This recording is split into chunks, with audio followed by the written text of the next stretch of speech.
Ang tangkad. Aha.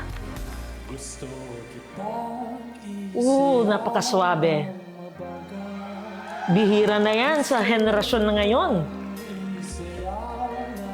Yung pag-awit ng ganitong genre-ng kanta. O, tignan mo na in love ka agad, Miss Ai, oh. Oh, dinadaan sa...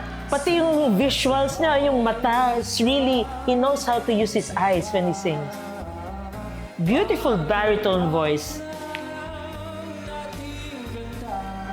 May pagka-high baritone din eh.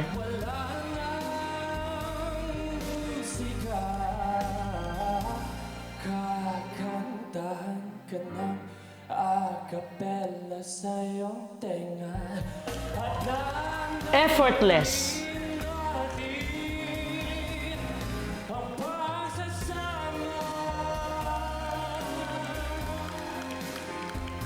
Gusto kitang isayaw ng mabagal. Talagang chinecheck ni Miss Lani. Oh. Nasa tono ka ba o hindi? Sumasabay sa musika. Gusto kitang isayaw ng mabagal. Oh, wonderful. Nakaka-relax. His tones are soothing to the ear.